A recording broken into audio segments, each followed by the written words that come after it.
Je pense que Nina, c'est un personnage, c'est une travailleuse du sexe qui est à la fois très consciente et inconsciente du danger. Je trouve que ouais, elle est comme entre ces deux pôles-là, puis c'est quelqu'un qui est hyper imprévisible et qui est très droite.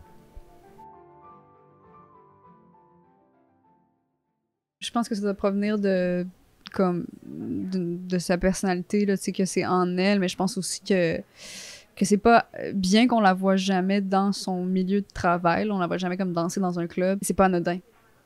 Bien que ce soit, je veux dire, c'est pas ça le film, on voit pas ces images-là, mais c'est pas du tout accessoire au film, parce qu'en fait, c'est de cette manière-là, je crois qu'elle a appris à se servir de sa sexualité pour obtenir une forme de contrôle.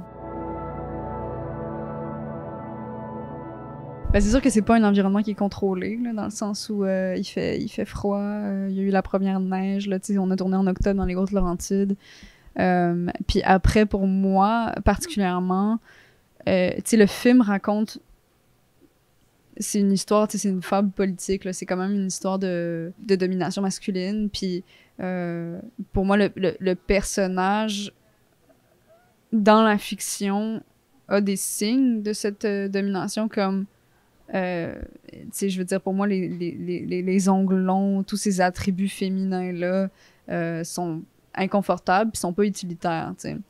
Mais autant dans la fiction, le personnage, donc, va porter un chandail très court puis des leggings, puis elle a pas des bottes, fait qu'elle emprunte des bottes à un des personnages masculins, fait que ça fait en sorte que même dans mon costume, c'était des bottes qui étaient 3 fois trop grandes pour moi. Tout ça faisait en sorte que mon expérience de tournage était vraiment désagréable comparativement aux gars. Les gars, ils étaient habillés selon le terrain, tu comprends? Il y avait comme une veste de chasse puis des bottes ajustées. Moi, non, parce que c'est ça l'histoire, mais ça fait en sorte que je partage ces inconforts-là. Tu sais, je pouvais pas cacher des combines en dessous de mes leggings. Ça marche pas. Fait que j'avais beaucoup plus froid que les gars. Puis j'arrêtais pas de trébucher sur le bois mort avec mes bottes trop grandes. Fait que tout ça, c'était dur, honnêtement. Tu sais, genre, la vaste majorité du film était tournée dans la forêt. Donc c'était super, tu sais, c'était magnifique parce que on est dans ces forêts magnifiques là, de mousse là, qui voulaient nous faire croire qu'on était dans le Grand Nord. Fait que c'était vraiment, c'était beau, puis ça m'apaisait d'une certaine façon d'être en nature pendant un mois. Mais c'est ça, là, t'es comme dans un terrain qui est pas sur lequel t'as pas le contrôle, là, puis ça, c'est ça.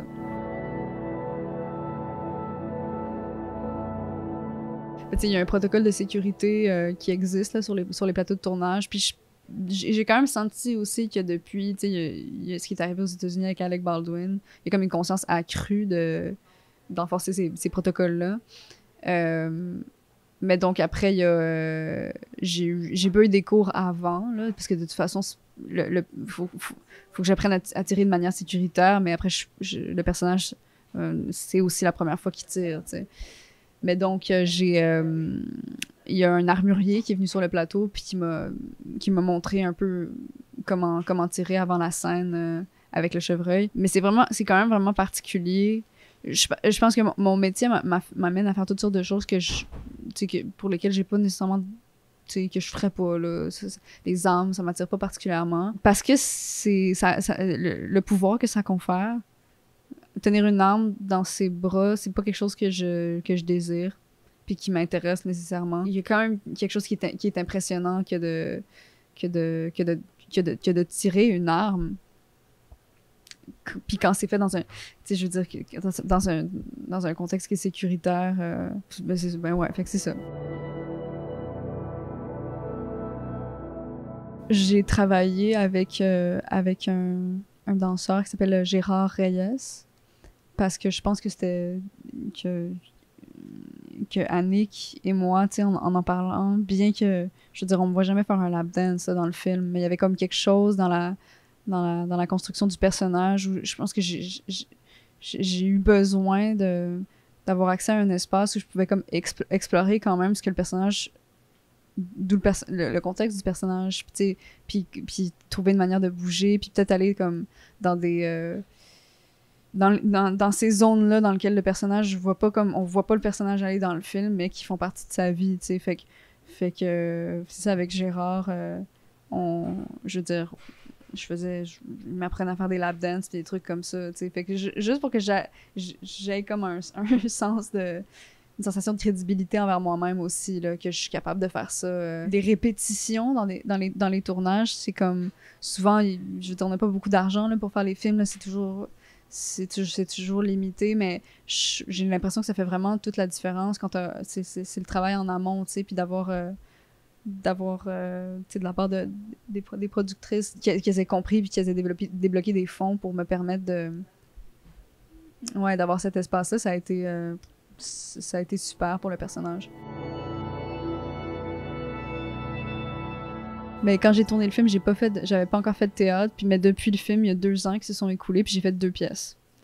J'ai fait une pièce pour le théâtre d'aujourd'hui en 2023, une pièce de Marie-Ève Milo qui s'appelle Clandestine, puis là, dernièrement, j'ai joué au Festival Transamérique une pièce qui a été écrite par Pierre Perrault puis mise en scène par Jérémy Niel, qu'on va rejouer à Ottawa en février, puis à l'Espace Libre en 2026. Mais c'est vraiment des cultures différentes, le théâtre puis le cinéma. Je pourrais pas faire un choix entre les deux. Je pense que j'aime vraiment l'intensité des tournages, puis j'aime ce que ça permet. Puis je veux dire, le cinéma, tu sais, tourner, ça me fait voyager, ça me fait prendre des risques, tu sais, comme réels. Je veux dire, hier, j'ai tourné avec un serpent, là.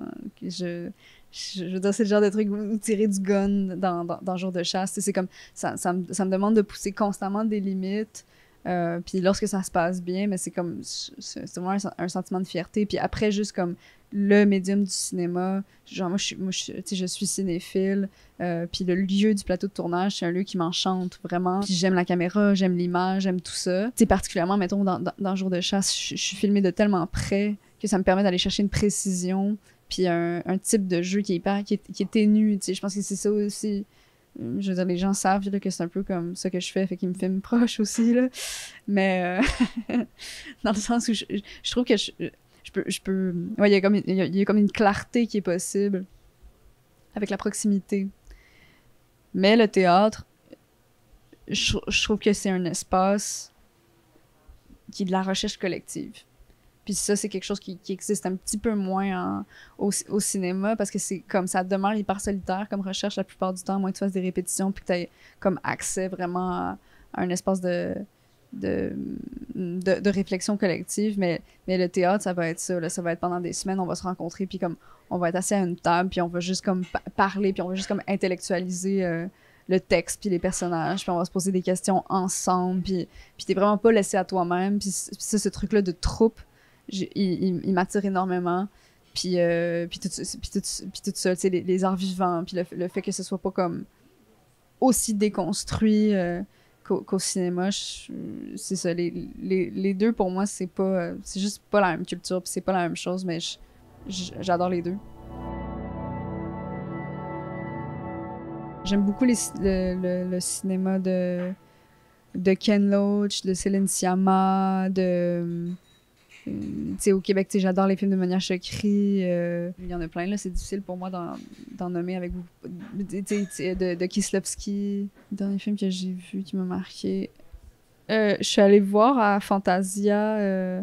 Je sais pas si j'ai exactement le titre, mais c'est genre Une nuit avec Hortense, je crois. C'est un film avec Carole Laure des années 80, qui est comme, évidemment, tu sais, vu que c'est présenté à Fantasia, c'est comme un film de genre, mais qui est hyper intéressant. Puis je me suis dit, finalement, il y a toute une tradition de ce cinéma-là qui existe au Québec, dans lequel notre film s'inscrit, mais avec lequel je suis pas hyper familière, puis que j'ai envie de découvrir. Ben, je pense que ça vient de loin, là. Je pense que j'ai toujours été comme vraiment fascinée par les acteurs, puis la possibilité d'exister dans un univers parallèle, genre, je sais pas, il y a quelque chose qui, pour moi, qui est vraiment juste comme le prolongement de l'enfance, puis des jeux d'enfants, là, de faire semblant. ouais, j'imagine que je suis jamais sortie de ça, là. Mais après, je sais pas, tu sais, comme, après, c'est comme l'expérience des sensations, là, que je décris, que j'aime, là, juste comme, tu sais, comme l'aspect merveilleux de raconter du conte, tu sais, mais aussi comme socialement, je pense que le pouvoir transformateur de l'art puis du cinéma, je pense que ça construit nos imaginaires, puis si on le fait bien, ouais, je pense que ça peut être un outil qui est super subversif, là, le cinéma, qui m'intéresse.